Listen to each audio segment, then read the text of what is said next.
สปป.ลาวบรรลุการส่งออกสินค้ากสิกรรมและป่าไม้มูลค่า 1,600 ล้านดอลลาร์สหรัฐซึ่งเพิ่มขึ้น 14% Time to share D+ ผลิตภัณฑ์ปกป้องตับจากเครื่องดื่มแอลกอฮอล์สวัสดีท่านผู้ชมกลับมาพบกับรายการ Time to Share สำหรับหัวข้อข่าวที่เราอยากจะนำเสนอในวันนี้ก็คือเกี่ยวข้องกับเรื่องของสปป.ลาวบรรลุการส่งออกสินค้ากสิกรรมหรือว่าสินค้าป่าไม้มูลค่า 1,600 ล้านดอลลาร์สหรัฐถือว่าเพิ่มขึ้นถึง 14% ในของข่าวได้มาจากแฟนเพจ Lao Experts กระทรวงกสิกรรมและป่าไม้ของสปป.ลาวได้ประกาศผลงานอันน่าประทับใจโดยมูลค่าการส่งออกสินค้ากสิกรรมป่าไม้บรรลุถึง 1,600 ล้านดอลลาร์สหรัฐในปี 2025 ตามการรายงานของหนังสือพิมพ์เวียงจันทร์ไทม์ตัวเลขดังกล่าวเพิ่มขึ้นถึง 14% จากปีที่ผ่านมาโดยในปี 2024 สามารถส่งออกสินค้ากสิกรรมและป่าไม้ได้ประมาณ 1,400 ล้านดอลลาร์สหรัฐตามตัวเลขจาก ADB ตัวเลขดังกล่าวถูกประกาศในงานเฉลิมฉลองครบรอบ 60 ปีของการเปลี่ยนแปลงและพัฒนาแขนงการในวันจันทร์ที่ผ่านมาโดยท่านนายกรัฐมนตรีท่านชรชัยศรีพันดรได้เข้าร่วมงานดังกล่าวที่สำคัญนี้ซึ่งเน้นให้เห็นถึงการเปลี่ยนแปลงของแขนงการ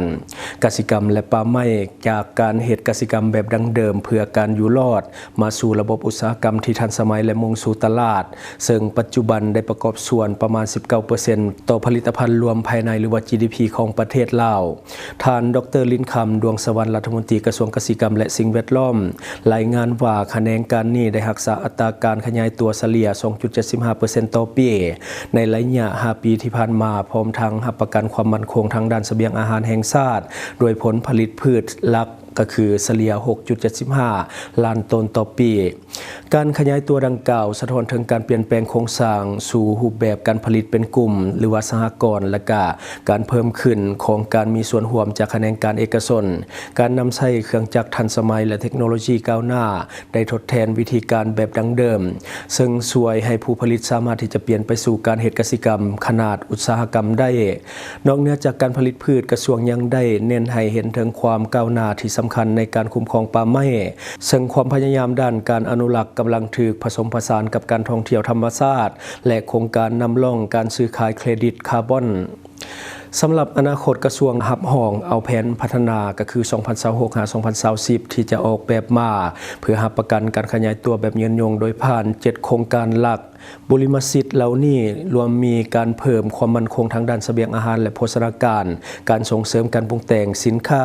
การเสริมสร้างการคุ้มครองป่าไม้และการก้าวหน้าในการลดพ้นความทุกข์ยากและทั้งหมดก็คือเรื่องของการ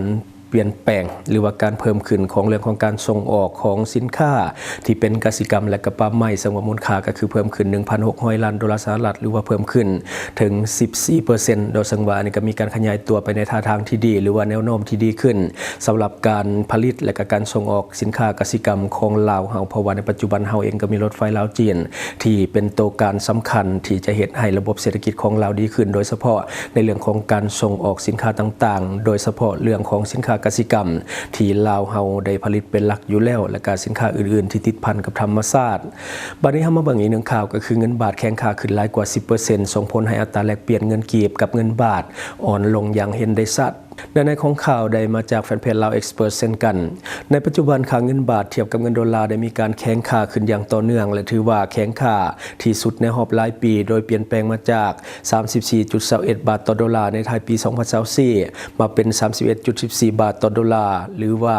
แข็งค่าขึ้นประมาณ 10% ตามการรายงานของธนาคารแห่งสปป.ลาวสาเหตุหลักแม่นมาจาก2ปัจจัยคือการอ่อนค่าของเงินดอลลาร์สหรัฐย้อนทางการของสหรัฐหรือว่าเฟดปรับลดอัตราดอกเบี้ยลงอยู่ที่ 0.35% อยู่ในระดับ 3.54% หา 3.75% และปัจจัยภายในของไทยที่มีการซื้อขายคำสูงขึ้นอย่างล่วงลายการแข็งค่าของเงินบาทนี้ได้ส่งผลกระทบโดยตรงเฮ็ดให้อัตราแลกเปลี่ยนเงินกีบกับเงินบาทอ่อนค่าลงอย่างเห็นได้ชัดก็คือ685กีบต่อ1บาทจาก631กีบต่อ1บาท ถือว่าอ่อนลงอยู่ที่ 7.90% เบื้องหลังและสาเหตุที่ส่งผลกระทบต่อค่าเงินกีบธนาคารแห่งสปป.ลาวได้ให้ข้อมูลว่าเศรษฐกิจของลาวมีการเชื่อมโยงกับสากลและประเทศออมข้างอย่างใกล้ชิดเมื่อมีการเปลี่ยนแปลงทางด้านเศรษฐกิจในระดับสากลหรือว่าจากประเทศคู่ค่าหลักๆอย่างประเทศไทยมันจะส่งผลกระทบทั้งทางกงและทางอ้อมต่อกับค่าเงินกีบของลาวเฮานอกจากปัจจัยภายนอกแล้วยังมีปัจจัยภายในที่มีความสำคัญที่เหตุให้ค่าเงินกีบผันผวนดังนี้ตัวที่หนึ่งคือกลไกการตลาดก็คือเงินก็เปรียบเหมือนสินค้าถ้ามีความต้องการก็จะมีค่าที่แข็งขึ้นแต่ถ้าว่าความต้องการลดลงค่าก็จะอ่อนลงตามไปด้วยและต่อมาก็จะเป็นการนำเข้าสินค้าที่ยังสูงสำหรับประเทศเฮาก็คือมีความต้องการนำเข้าสินค้าจำเป็นเช่นน้ำมันวัสดุก่อสร้างและก็เครื่องอุปโภคบริโภคเป็นจำนวนหลายซึ่งต้องใช้เงินตราต่างประเทศในการชำระสาสางระหว่างประเทศและต่อมาก็จะเป็นปริมาณเงินและพฤติกรรมของสังคมการที่มีปริมาณเงินกีบในระบบหลายเกินไปบวกกับพฤติกรรมเรื่องของการกักตุนเงินตราต่างประเทศและก็นำใช้เงินตราต่างประเทศสำหรับค่าสินค้าภายในยิ่งเป็นการซ้ำเติมให้เงินกีบอ่อนค่าลงอีกอย่างไรก็ตามธนาคารแห่งสปป.ลาวได้ย้ำว่าการรักษาเสถียรภาพของเงินกีบบ่แม่นหน้าที่ของภาคส่วนใดหนึ่งก็คือมันแม่นภารกิจร่วมกันของคนในชาติเพราะว่าเงินกีบคือสัญลักษณ์แห่งเอกราชของชาติลาวเพื่อแก้ไขปัญหานี้อย่างยืนยงก็คือทุกภาคส่วนต้องร่วมมือกันก็คือดังนี้ข้อที่หนึ่งก็คือลดผ่อนการนำเข้าและก็หันมาใช้สินค้าที่ผลิตภายในให้หลายขึ้นและข้อสองก็คือผู้ผลิตภายในต้องปรับปรุงคุณภาพสินค้าหรือว่าเฮ็ดให้สินค้ามันดีขึ้นเพื่อทดแทนการนำเข้าและข้อที่3ก็คือการถือครองและนำใช้เงินกีบในการซื้อขายและติดราคาสินค้าเป็นเงินกีบตามกฎหมายของสปป.ลาวเนาะนี่ก็คือ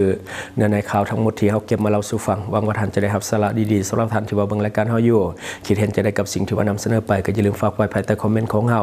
และข้าพเจ้าจะเข้าไปอ่านโดยตนเองขอขอบใจท่านใดที่มักดื่มเหล้าดื่มเบียร์หนักๆอย่าลืมปกป้องตับและฟื้นฟูเซลล์ตับแบบเร่งด่วนโดยผลิตภัณฑ์ D+ ตัวนี้แก้เมาค้างในโตมีเก็บเงินปลายทางช่องทางที่คุณสามารถรับชมข่าวสารจาก Time to Share Studio Fanpage Time to Share Laos YouTube Time to Share TikTok Time to Share Laos Facebook สิงห์ดาราสายลินอยู่เมืองลาวใช้แต่เงินกีบลาวและส่งเสริมผลิตภัณฑ์ภายในเพื่อลดผ่อนการนำเข้าสินค้าและแก้ปัญหาเงินตรา Subscribe for more video.